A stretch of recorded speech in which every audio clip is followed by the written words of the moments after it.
The following is a Goulash Media production. goulashmedia.net. Welcome to the System is Down.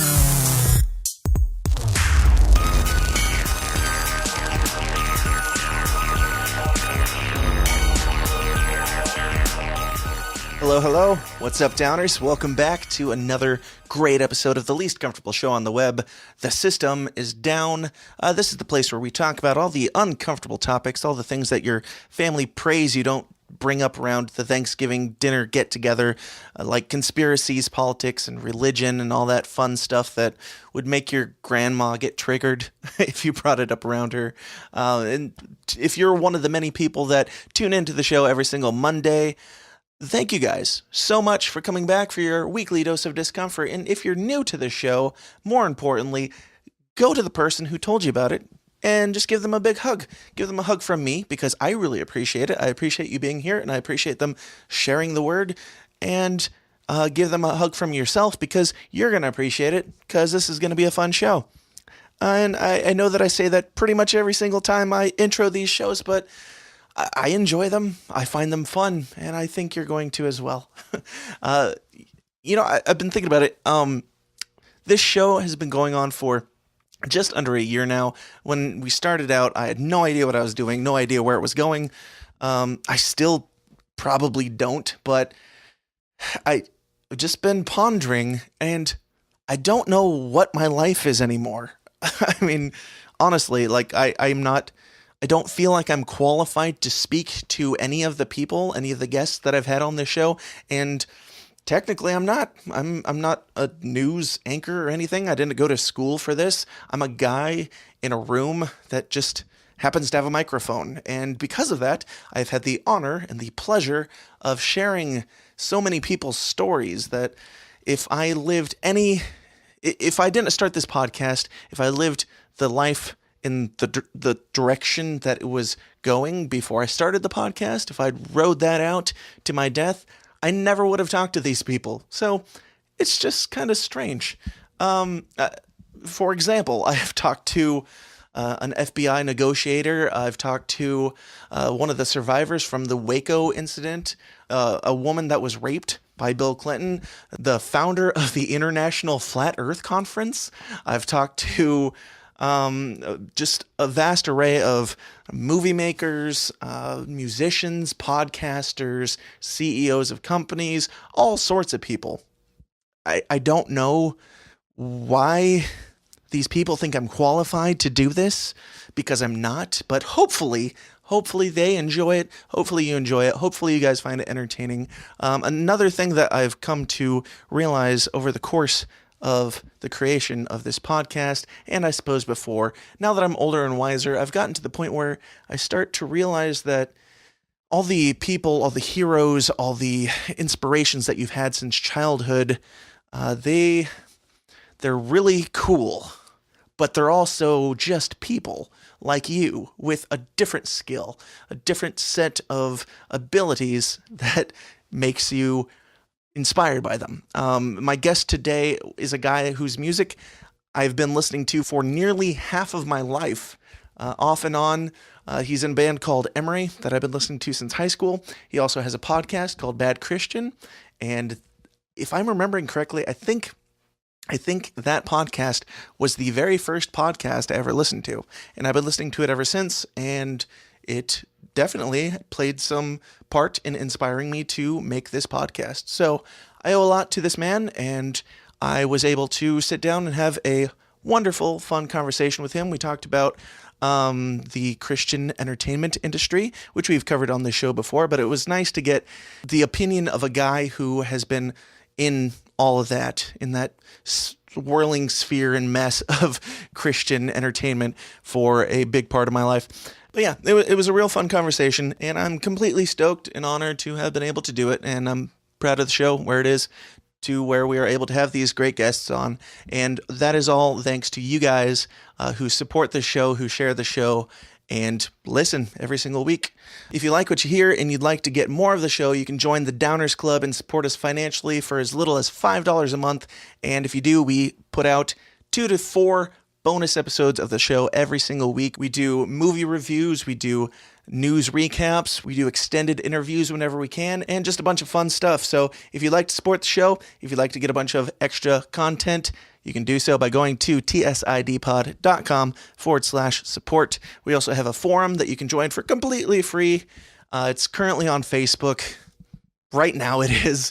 I can't guarantee that it will be tomorrow or the next day because we get pretty controversial around here sometimes, and you know where the social media stuff is going. We're already seeming to get some threats to be removed. So you can search for it. The System is Down Forum on Facebook right now and join. If it moves, you'll be able to still find it. We'll link it wherever we end up moving it to. You can find it through tsidpod.com/forum. All right, enough of the ads, enough of the rambling. Let's get into some more rambling. Here's my conversation that I had with the great Toby Morrell. All right, let's get weird.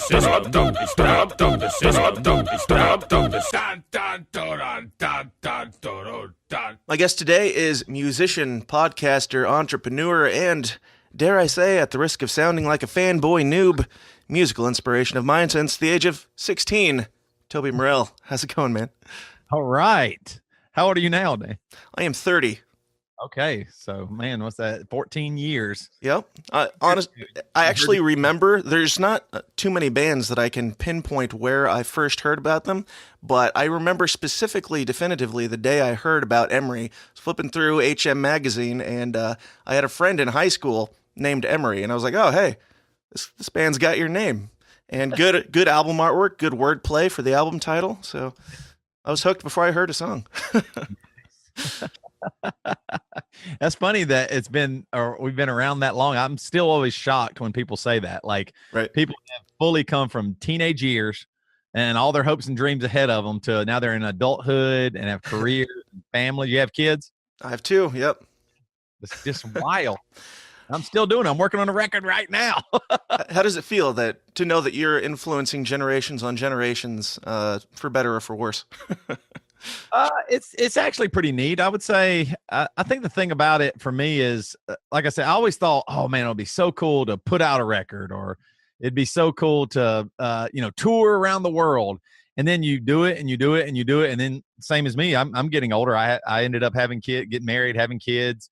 They're in school now, and your life changes. So it's really neat that our band got to be a part of people's lives like that, because it got to be a part of my life, and it just like yours. I mean, I mean, you listened at 16. I'm not certain you probably still listen daily or yearly, but we're some part of your nostalgia and history, which I think that's pretty cool. I think that's pretty awesome. Absolutely. Now, give me a little bit of background on you. Like, I mean, what was the early years of Toby Morrell before the band? Because you guys actually started a little bit later in life than most people do as a band. So what led up to that point? Well, I always could sing. That was something that I could just always do. My mom is a singer, and I always thought, man, this is fun. And her voice and mine sometimes would, even like when we'd sing at church and stuff like that, really work well together. A little bit of that blood harmony kind of thing. Just being family members, and our voices really melded well together.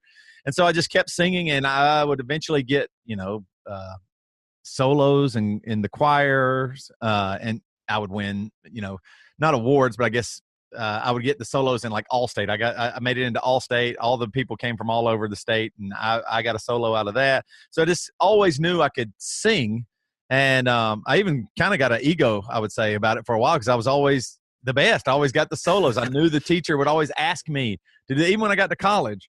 And then eventually I had to realize, wait a minute, there's so many other singers too. Why do I think I'm the best? Why do I? And honestly, in high school, was the bar set too high? Yeah, exactly. Exactly. So, I mean, part of it was I always did really well with singing, and people always appreciated my voice and gave me compliments. And then part of it too was I just wanted to do something. I was always a little bit theatrical and, kind of dramatic and a comedian in a way. And so singing just was naturally, like, I could do all the things I like doing, just being an entertainer, talking to a crowd, singing to a crowd, all those things. And it just really led me there. Absolutely. So the band got going. You guys were you labeled yourselves as Christian band, or did you intend to end up in that market, or did it just come with the territory? It's funny. I think that we just didn't totally care. I figured we didn't, back then it wasn't as, it kind of got during our career a little bit more important to people. Are you Christians or in a band? Are you a Christian band? That whole distinction. Right. We always just were Christians. And so we figured our music was to, we definitely wanted to honor God with it, but also we were a little bit different because we weren't trying to, early on, we realized we couldn't play in churches and do church circuits, and that just wasn't us. And our music really, we wanted to talk about relationships and real stuff, and we didn't want to end every song with how great God was going to make it if we submitted to him. I remember, I've probably told this story before, so your listeners might have heard it, but I went to Charleston Southern University, which used to be a Baptist college, and it's still pretty much a Baptist college. They just changed the name. And just for a couple of years, a lot of my friends went there. And I can remember being a little bit of the different kid there, and everybody else was wanting to get into, CCM music, and I just never even listened to that stuff, and I just didn't care about it. And I was starting to write my own music, and the campus pastor, he called me into his office and said, "Hey, man, I want to talk to you." I was like, "Okay, cool." We played a show on campus, and we played, like Seven Mary 3 covers. Who else did we play? I'm trying to remember, like Stone Temple Pilots, Mm-hmm. Smashing Pumpkins. We did all that. So I don't know if that worried him or what, and the crowd really liked it. We did pretty good. So he called me into his office and he said, "Hey, man, you're a cool kid. I really appreciate the way you see everything, and you probably can reach." That's the Christian world always goes immediately to who you're going to reach. He's like, "Man, I just want to sing some rock music. Let's not get to the reach and how many lives will be changed yet. Right. Just learn a few chord progressions and sing a Billy Corgan lyric here." And so he was saying this, and he's a good guy, he really is. And he said, I said, the way I feel when I'm starting to write my own music, I said, I just really like being honest and real. I just want songs to be how they are in this moment. Like, this is the way I actually feel today. Like, I'd broken up with a girlfriend, or a girlfriend broken up with me. I said, this is exactly how I feel.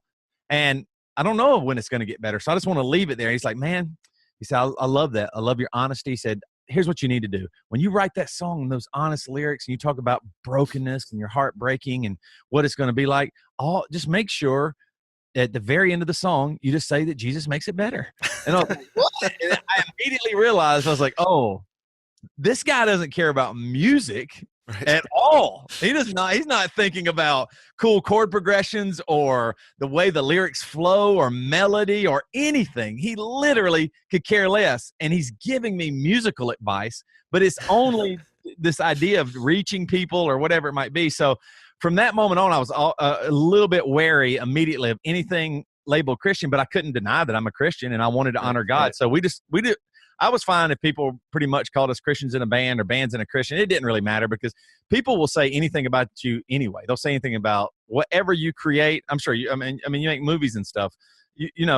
People will say bad stuff or good stuff no matter what. Right. It just doesn't matter. You can't avoid it. When you put something out into the ether and to the world, somebody's going to criticize it and say you're dumb or stupid or whatever, or they're going to say, "Oh, well, this is too Christian," or "This isn't Christian enough," or another thing about this or another thing about that. It's just that stuff's really frustrating to me because it doesn't matter, because those people aren't really saying they care about the song. They're doing some idea of what they think you should be or your music should be. And so that's why it does.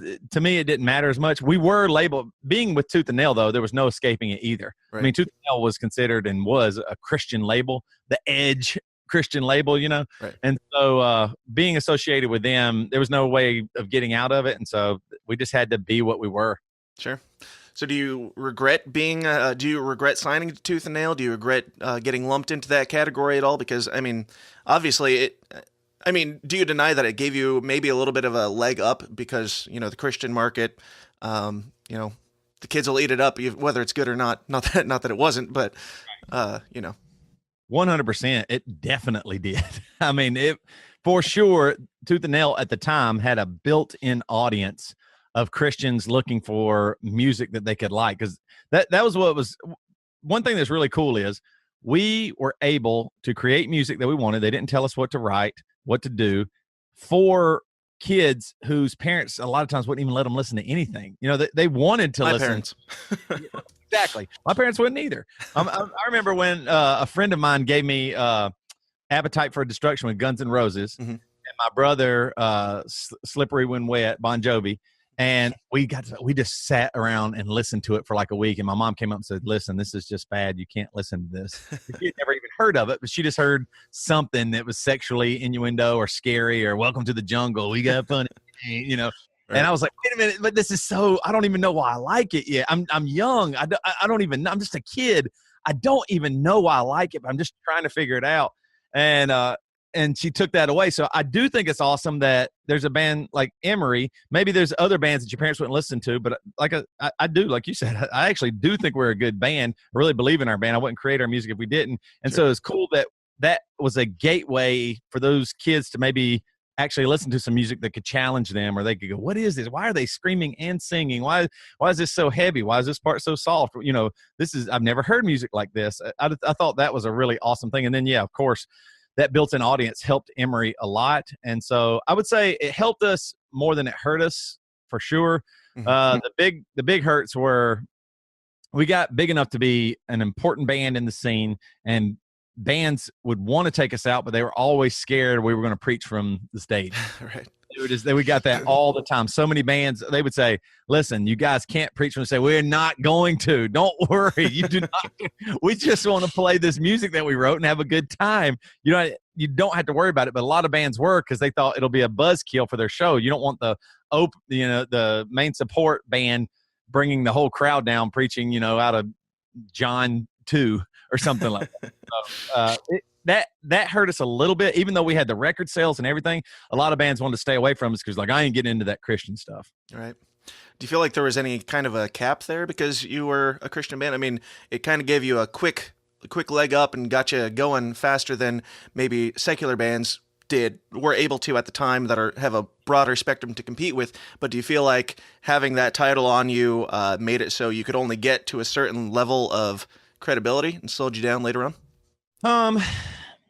I guess if I had to say no, I think people, like I said, from the beginning, we just wanted to write honest lyrics and be ourselves. And I think that conveyed in the music. So that's what I think is kind of cool. I think people believe that. There's a lot of bands that didn't get as big as us on Tooth and Nail, and there's a lot of bands that got bigger. Mm-hmm. And so I don't necessarily think it held us back.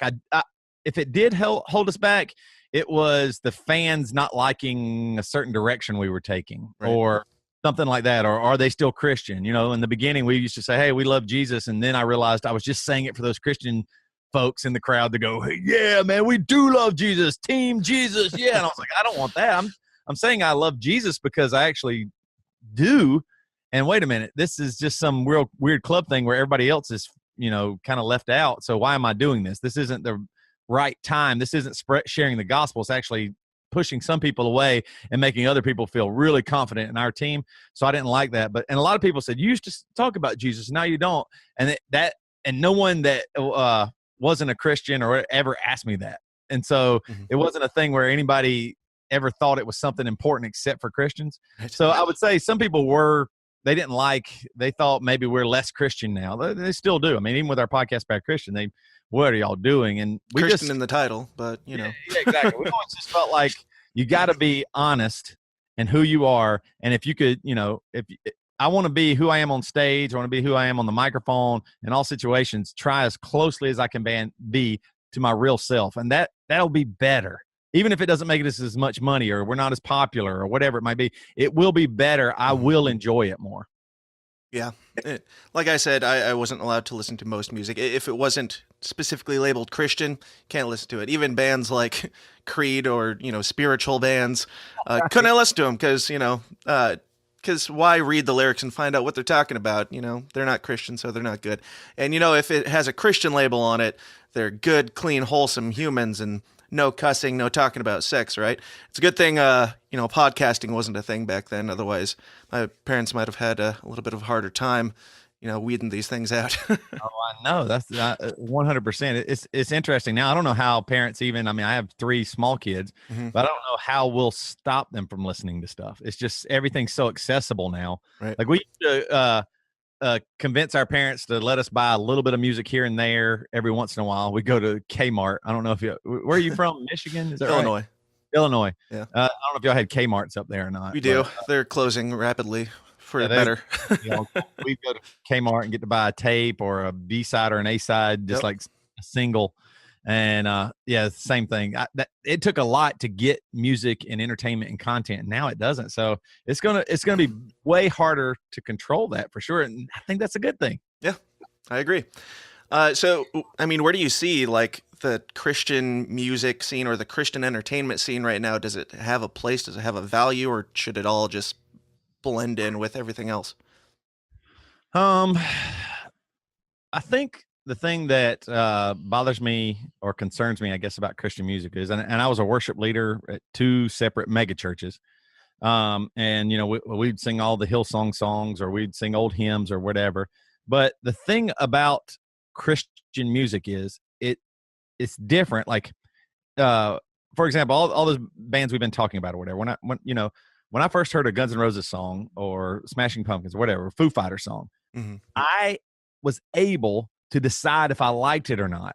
And then if I liked it, I was able to break it down and think about it and wrestle with it a little bit and actually figure out what did they saying? What are they doing? Oh, this part's neat. Oh, now I remember this part. It comes natural and I'm singing the chorus with them or whatever. Right. With Christian music, it's supposed to immediately inspire you to worship God. Right. And you don't have a moment to go, this song sucks. It sucks. It's not even smart. It's not good. It's silly in some ways. And if we could do that, if we could be a little bit more critical of Christian music, I think it would then maybe it would blend in and it would be more real. Then you would have not just, a lot of artists, like you were saying, like with Tooth and Nails, we got a boost. A lot of Christian artists get boosts just because they're talking about God. Same way as politics. A politician talks about God because it sure does help with the votes and the constituents. And so for me, I guess, I wish it could just be music. I wish all of it could be music, but like we said before, everybody's going to say something about music or label you as some genre or label you in general. And so I wish it could be a little bit more authentic. I wish there were musicians that were really pushing the envelope, and I know there are, and they're not getting as much airplay or whatever it might be.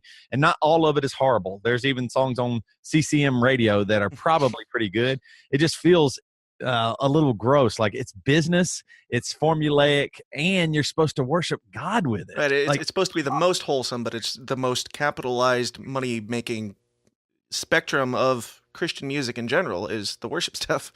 Exactly. And it just proves all those people, they just like that pastor that talked to me when I was in college, they don't care about music. Right. They don't care about it at all. They don't care about anything. It's so formulaic that here's the swell and oh no, this is God moving me. This is why I feel excited. No, that's just how a big chorus comes in. Do, do, do, do, do, do, do, do, da. Of course you're going to feel a little something. It's loud. They're pumping it through this awesome sound system. They probably spent who knows how many hundreds of thousands of dollars on. Right. Instead of giving it to Guatemala or something, you got to kick out, stereo system, speaker system, and all that stuff. And so I think the Lord moves through a kick-ass sound system. You know that, right? Exactly. You got to have that. Thank God we're able to create that technology, sound systems and lasers and smoke shows at churches and stuff like that. Because otherwise, but it just is a formula. And pop music in general is a formula. A lot of songs. Even some of the Emery songs are formulaic. I'm not saying that's even a bad thing, but it's so much so now that you just know. You just know the song immediately, and it's nothing that you wrestle with or care about, and it doesn't leave you with questions. Or if it does leave you with questions, there's no way to ask those questions or answer them. It's just God is good. Oh, my life is broken. It's so bad. I'm a terrible person. God is good. He's so awesome. He'll make my life better. Man, is everybody just miserable? Like, what kind of God do we serve if every damn song is about how broken we all are? Good. Is God that bad? And this is from a guy who started a classic emo screamo band back in the day. You're like, right, why are these worship songs so damn depressing? Yeah, exactly. Yeah. So what's your take on we see some of these formerly Christian bands, like one example is As I Lay Dying, where, they made their name as a Christian metal band. And then, the whole case aside, just him saying now, I was an atheist, but, we were making bank off of it. So we kept going with it. What's your take on that? Do you think that is prevalent? Do you think that happens a lot in the Christian scene? I know for a fact lots of famous Christian singers and bands have to hide a lot. They just do.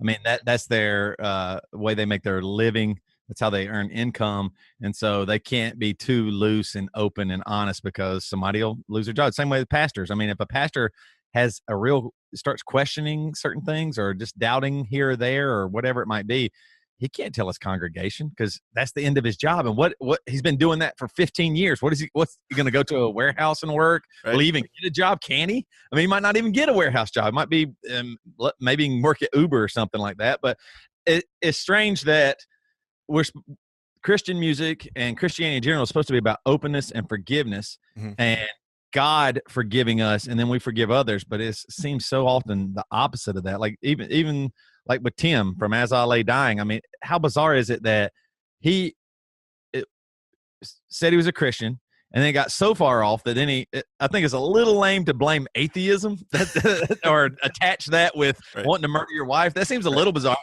I know a lot of atheists. Most of them are pretty awesome. They're all homicidal maniacs. What are you talking about? As soon as you give up God, you immediately murder. Hey, if you watch God's Not Dead, that's what you would assume. So exactly.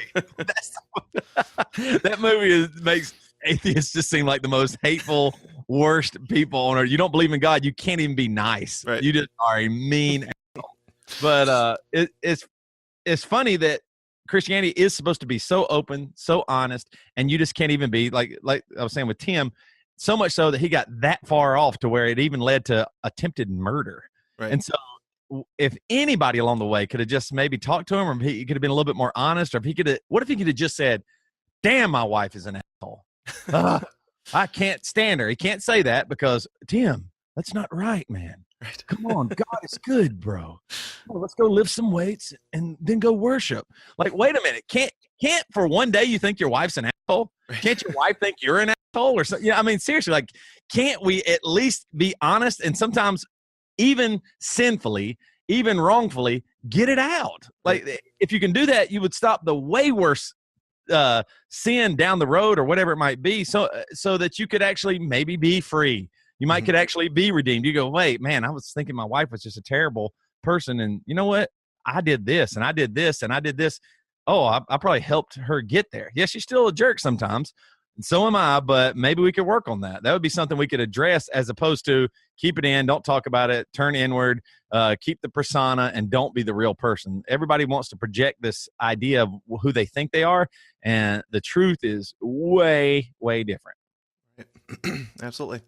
And hey, sorry if I'm cussing on here. I don't know if you have cussing on your podcast. I bleep it out usually, but I really don't care at all. Sorry about it. I'll try and tame it in. No, it's all good. Speaking of cussing, what's up with all these Christian bands these days? I mean, one after another, just peppering in one F-bomb here and there. Just gotta. I mean, I have no problem with it at all. I think it's kind of funny that some of them they're just kind of towing the line and they're testing the water with just one word in this album, maybe two in the next one, and you see one band after another like, can we say these words now? Is this acceptable in Christian music? And of course the Christian listeners are freaking the fuck out about it. Oh yeah, exactly. I think that is an example of bands finally wanting to be free, and some bands, I won't name any names, some bands do it really well and some bands do it very poorly. And it's like I hate it when a cuss word is used just for effect.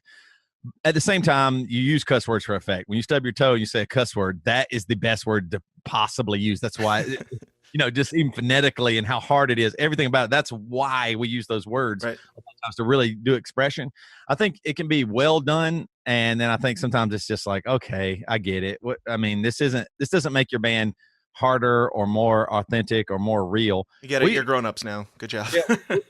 We've asked the question several times. Do we want to say a bad word? Do we want to do something here and there? I don't think we ever have. Yeah. I don't know if we will. There's a chance.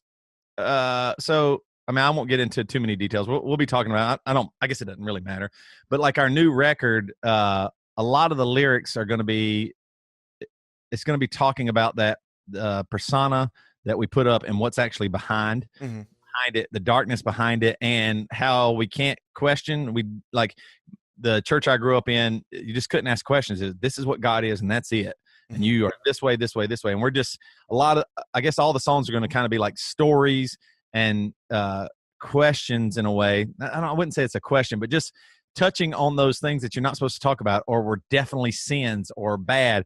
So I did have this idea. So this song isn't written, but I did have this idea of writing a song with cuss words in it, but just kind of saying, oh, these are the words I can't say. Like I can't say I can't say hell, so I'm not saying it. I'm saying it in a way. Well, So I wish I could say shit, and I can't say shit.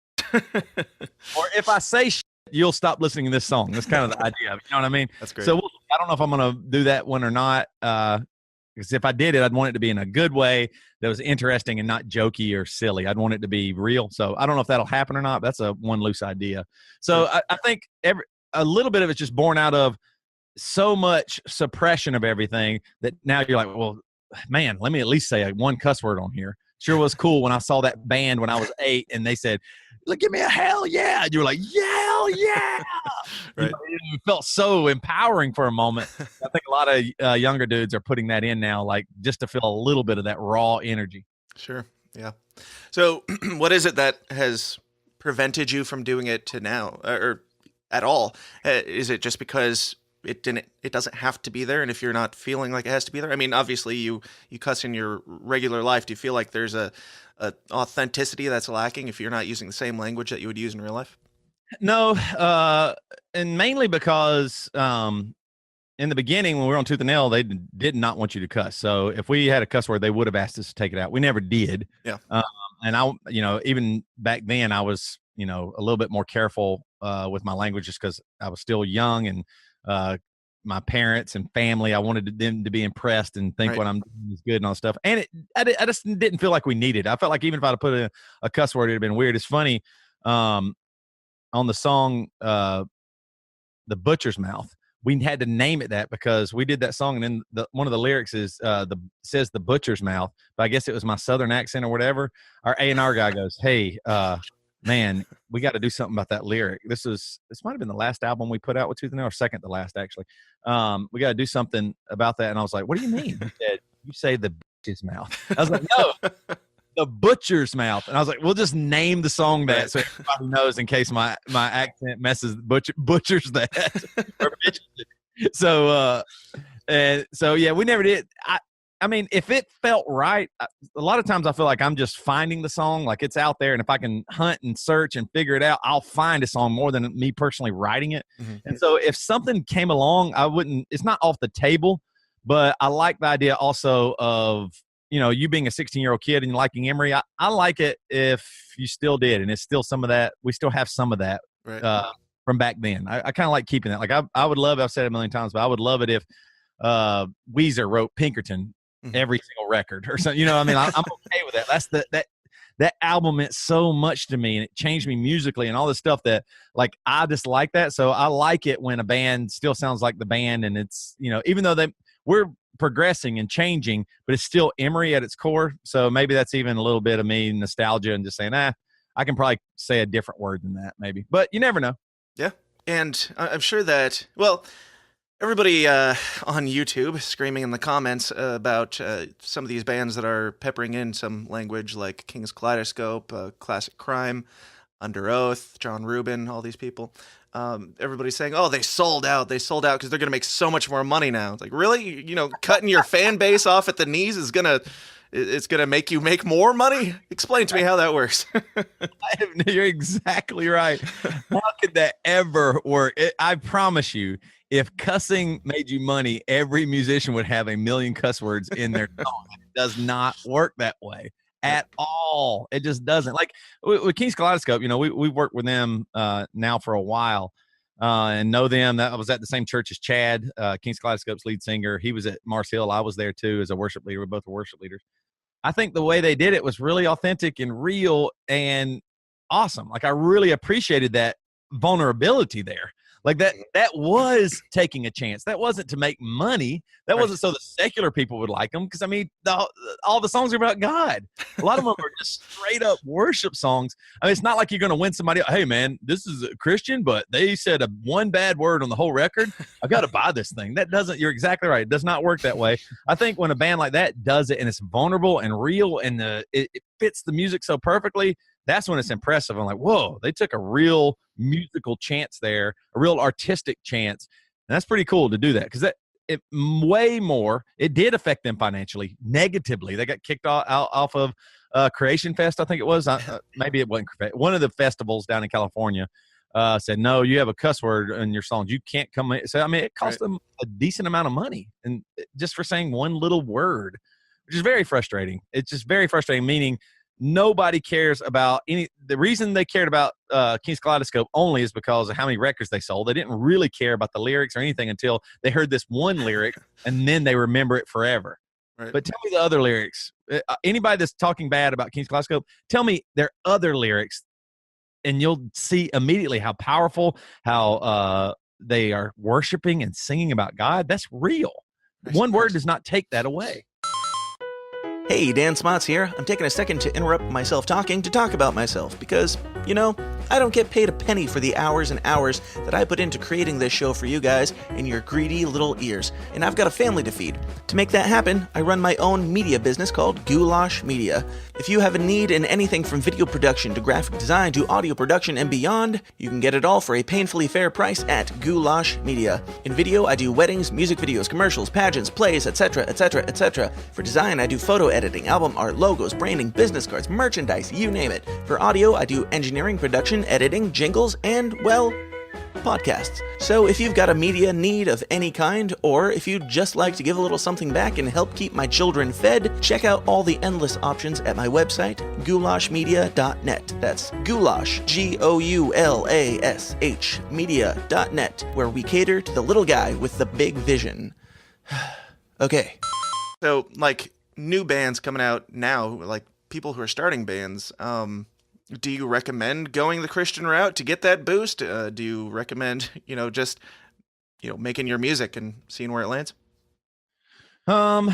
Making your music, see where it lands. I think that. I mean, the truth is you can sing about anything on earth. And if it's something you do care about or a story you want to tell or something you feel passionate about, then it might actually be good. I mean, you do need some talent. You do need some skills. You need a work ethic. You need to try hard. You need some breaks, some lucky breaks and things to happen.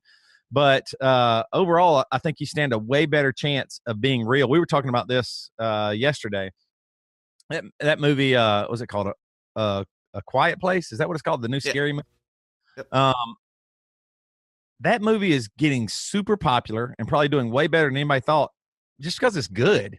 Right. It might actually be good. So they could have done multi-million-dollar special effects. I don't know how much it costs. I don't know anything.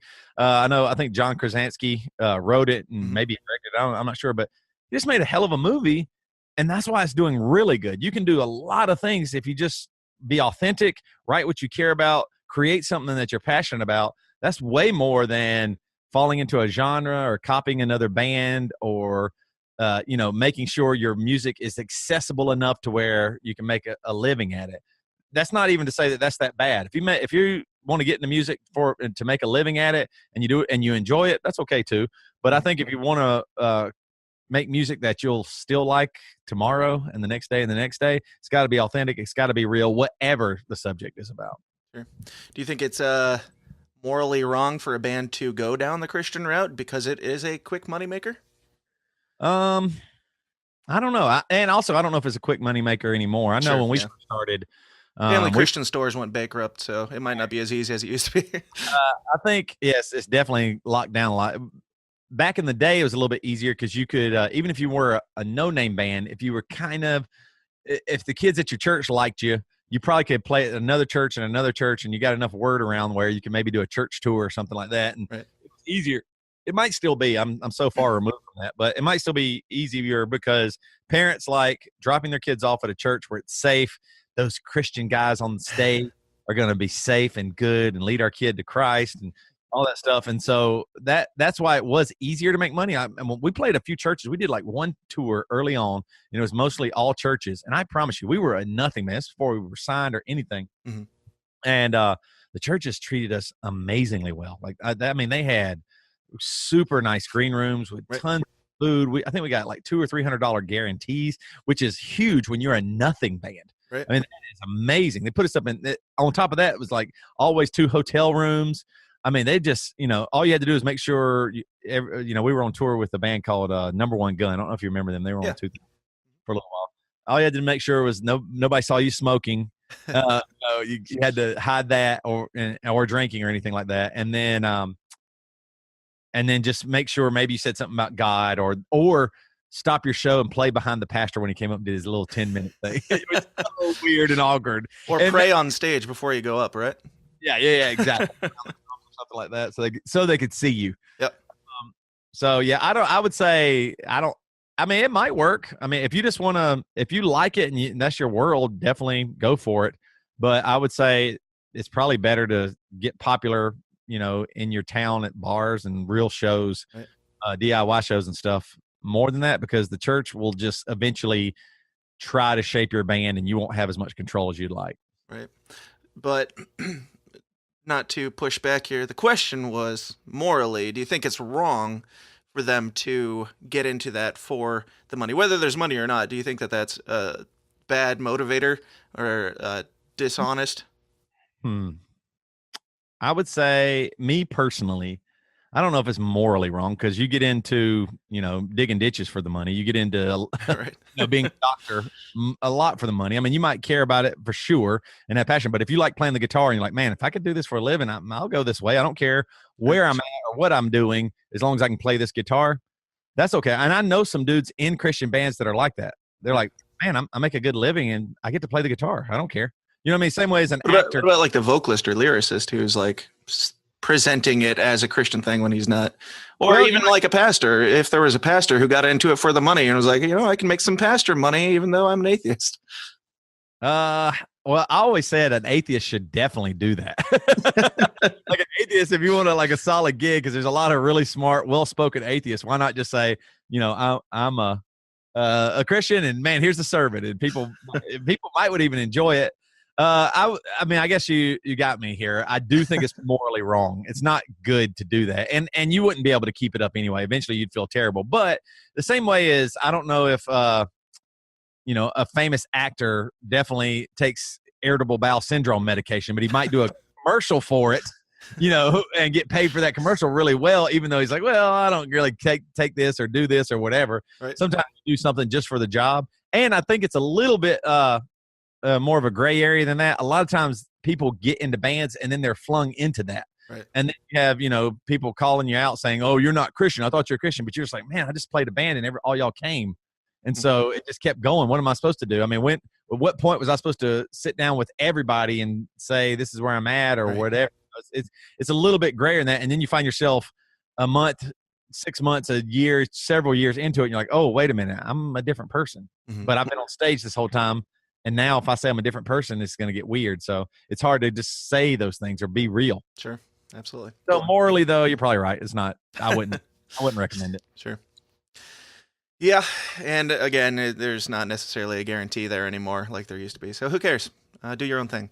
But well, how about what's that? Let me turn the tables on you here. Would you, if there was a guy that you knew was an atheist and he was, maybe had a dark, hidden life, dual life or something, and he was a pastor, but he said, hey man, I want you to come film me do this, and here's $10,000. Morally, that he's not a good dude, but it'd be hard to turn that down because you love making film, right? That's right. That's a good point. Yep. Yeah, you got me. I probably would tell you to do it. Well, yeah.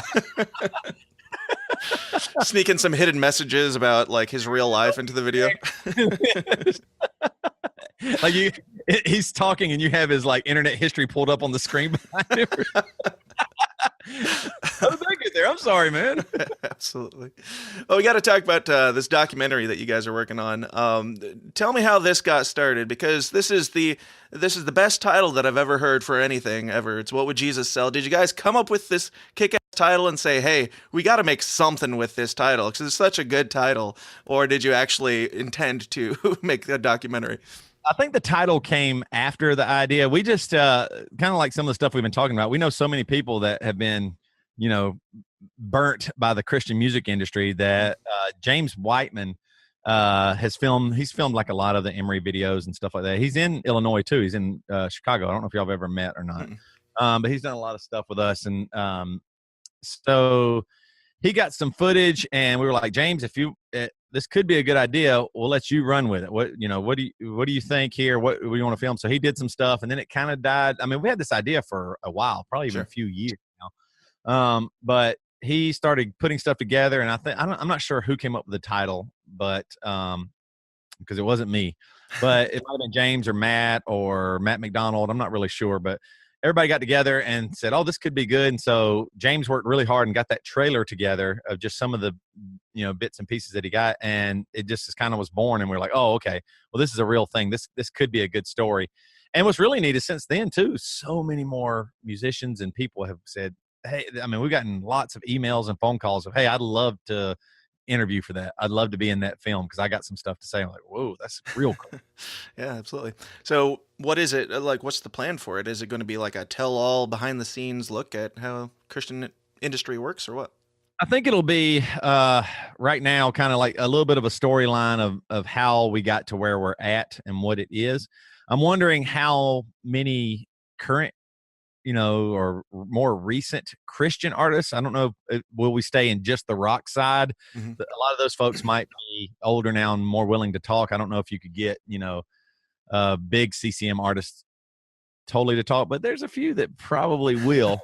But so we'll see. But I'm thinking we'll just say how kind of the storyline. How did we get here? How did music? Because I mean, even if you go back a little bit, even like to the 90s and 80s and stuff like that, Christian music, it wasn't necessarily called Christian music. There was still big focus on hymns and stuff like that. And Christian radio, it was a little bit different. I mean, there was some of the soft rock stuff, but there was, some more real music and real things happening and some cool stuff, I think. And then it kind of became more formulaic and everything kind of sounds a lot the same. And so I think we'll kind of talk from that standpoint to all the way to today, and then just lots and lots of interviews. And you're just going to hear real stories of artists who, had to do certain things or be a certain way or had to hide or couldn't tell the truth here, or experiences they had in green rooms or on stage or whatever it might be. You're going to hear a lot of that behind the scenes stuff that you never got to hear, but probably always figured was true, but just no one's ever brave enough or able to tell you the truth. Or the fans believed that it wasn't true and they never wanted to hear this side of the thing. Right. So are you able to say like some of the people that got involved with this, like some of the artists that you got? I don't know. I might keep that on the DL a little bit. We'll probably be announcing it more. Some are scheduled and some are done, but the problem too is I wouldn't want to say, and it got edited, even though there might be a killer name out there. What if they got edited or it wasn't good or they didn't really say anything? Sometimes you get somebody go, I'm ready to talk. And then you're like, oh, they didn't say anything. They come on, they say, it was great. I made a whole lot of money and sitting pretty. Or they say, yeah, there was one time where, somebody said something and I was like, no, man, that's not my Jesus. And you're like, okay, dude, get out of here. Like, don't do that. Yeah. So is the documentary, is it unbiased? Are you taking an unbiased approach to it? Like, are you showing people who are, is it all skeptics, or is it all people that had bad issues with the Christian scene, or are there people on both sides? I would say it's probably biased. Yeah. Sure. I don't know. That's a good point. We've tossed that idea around too, of people who had a good go at Christian music. But the problem with that is it kind of muddles the story because there always will be good and bad. Right. And so for the most part, the story you've always been given is the good side. Oh man, there's a couple people that had a rough break, or they got divorced, or had a little bit of a drug problem, but overall Christian music's good and it's for the Lord. So I think this will probably be focused on that side you don't really get to hear about, where somebody really did feel hidden, or couldn't be themselves, or open and honest, or it became a career and they were like, wait a minute, this is also a belief system that I'm struggling with, or and I think that'll be really good. I really do. I want to hear those stories. And a lot of people have come on the Bad Christian podcast even and talked about that stuff. Some of their experiences with fans turning on them, or what that might be. And so I think it'll be good to hear those stories in a real way, because most of the people too enjoyed their music and enjoyed the fans. And it's not like they hated everything. They didn't hate the people. They didn't hate the music. They didn't even hate the environment. It was just this weird vibe of inauthenticity that just kept people like, oh, well, I can't be real. I have to be this way or else. Right. Absolutely. So where are you guys at in like the process of making this? Are you guys well into it, or is it still just kind of getting started? Well, we got there's been lots of interviews, but there's a ton more that has to be. So I mean, I would say 25% through. And once you get all the interviews, as you know, then there's tons of editing and music and placement and all that stuff. So there is a lot of work to be done. I'm sure it'll be at least a year probably to get everything totally done. I mean, maybe not. James is, working on it, and hopefully I think he has a good plan of what to do and who to ask. And like I said, people are calling us, but it takes a while to make something like this and make it real. So we did that Kickstarter for it, Indiegogo, I think maybe. And it worked well. And people, that's what's cool is, people are kind of excited about if they'll put their money there and put money into it. So I'm excited to see it too, because I don't know how to make films or anything. I'd love to, and I want to get maybe better at that. I'm like I was telling you, I got my green screen behind me, just trying to learn how to do that. And I'm terrible at it. But I'd like to get better at making little videos and stuff. I'd like for even Bad Christian Podcast to do more video content. So I'm excited just about the process, and maybe I can be around and, see what James does and see where it goes, and maybe even be a part of some of the interviews and stuff like that. I think it'll be pretty cool. Sure. Absolutely. Now, with all this stuff that you do with Emery, with Matt and Toby, with Bad Christian, and Song Rescue? Yep. Yeah. Do you consider any of these things a form of the bad word ministry? No, I don't like that word, I guess. It puts a lot of pressure on you to be a certain way that other people think. I think when you say ministry, everybody has a preconceived notion of what that is. And so it's hard to do, even if you're being creative and you're doing a homeless ministry, or you're doing a water ministry, whatever it might be. When you add the word ministry to it, it can't just be about helping people with water or helping them. It has to be also, you have to throw in about Jesus, and you have to do this, and you have to do this, which should be evident in helping people. Right. That should be evident. If you're helping somebody and you think you should do that because God asks us to, and to care about your neighbor, it will be evident in that. You don't have to also proselytize and force your religion on somebody, because then it becomes a little bit of a bait and switch. Here, I'm going to give you this water, but also you might want to consider my God as your God. You're like, well, this is a bottle of water, dude. I'm thirsty. Let's start there. So I think with us, I think Joey on our podcast, Bad Christian, does think of it as a ministry, but he is a pastor, right? Straight to the heart, all the way to his heart. He's a pastor. And so I think he thinks of it that way. I think of it as entertainment, challenging. Hopefully I would like to honor God with it. I hope we're honoring God with it. I hope that we're wrestling with God and asking questions and being ourselves, and that God would get glory out of it. I do want that. Sure. But yeah, I don't know if I'd want to call it a ministry. Sure. Well, you can't deny that you're an influencer for sure. Do you have any concern that you are going the wrong way and ruining people's lives in the future? Yes, for sure. Being an influencer, I think we are. I don't like using that word. It makes me feel a little bit boastful or something, but sure. We probably are influencing people, at least to ask questions or to think differently, or to even argue with us, while they're listening to us through their headphones or something like that. Yeah, I think so. There's tons of times where I'm thinking, oh man, what will happen, 10 years from now if our podcast is still around and decently popular, what's my daughter going to think or my son going to think? What have I created a world for them that's not as stable? Like, I mean, Mm-hmm. I at least knew who God was. At least I thought growing up, this is what God is.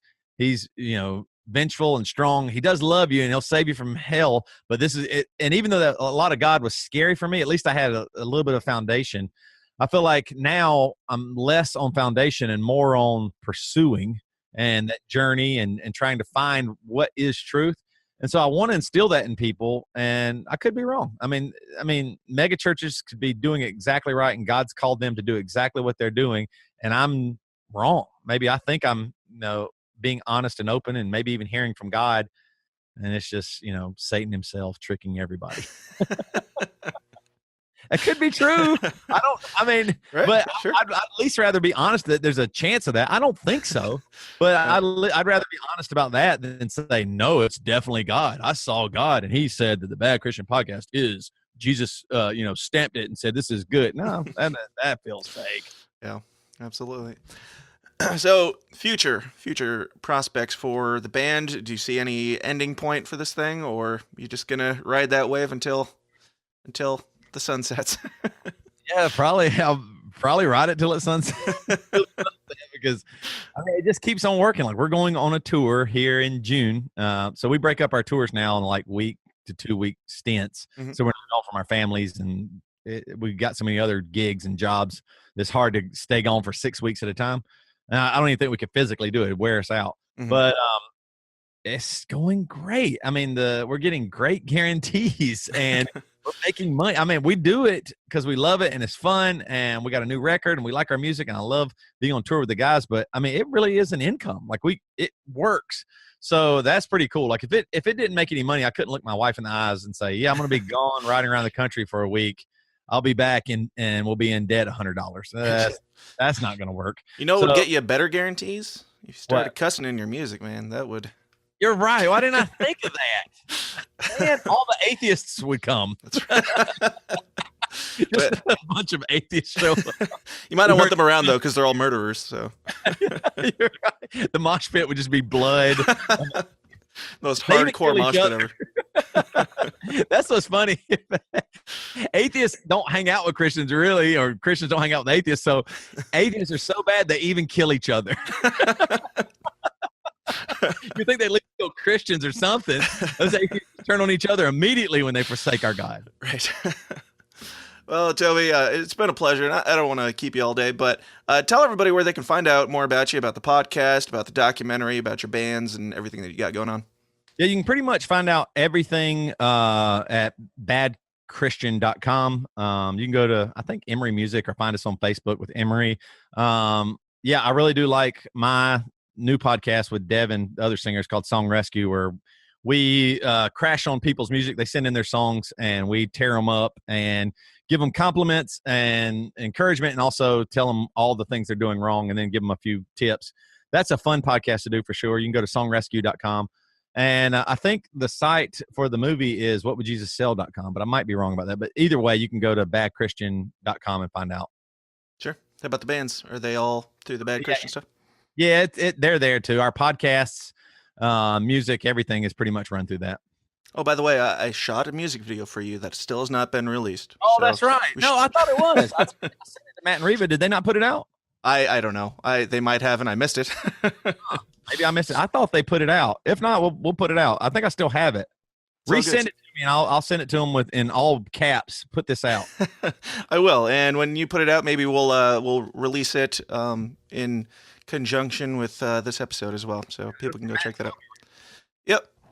Well, cool, man. Thanks so much for coming on. I really enjoyed it. And if you ever want to come on again, you're more than welcome anytime, sir. Yeah, I like this a lot. Thanks, man. Hey, guys. Thanks for sticking around to the end. I hope you enjoyed it as much as I did and always do. And as was mentioned, as I snuck it in there, you might have caught that. I threw it in there at the end. I actually filmed a music video for Toby's band. It was not a planned music video. It's for his side project called Matt and Toby that he does with Matt Carter. And yeah, basically what happened was I went and saw them at a festival, and I just had my camera gear and filmed their set, and then I made a music video out of it, and including a storyline which stars a very handsome gentleman by the name of me, just because nobody else would volunteer to do it. But if you guys want to check that out, I'll include it on the website in the show notes at tsidpod.com. So go check that out. The band, again, is called Matt and Toby, and the song is called Pastor Stopped By. And I would also recommend that you go check out their other stuff, their main band, Emery. Check out the podcast, Bad Christian. I highly endorse both of them. And again, if you guys would like to come talk to me, come talk to a lot of the guests that we've had on the show, you can do so by joining the System Is Down forum, currently on Facebook.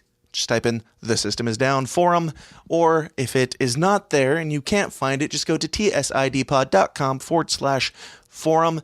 And if you'd like to join the Downers Club and support this show, help us keep growing this thing, help us keep getting bigger and better guests, more entertaining stuff. It's only going to benefit you. You also get a bunch of bonus content every single week.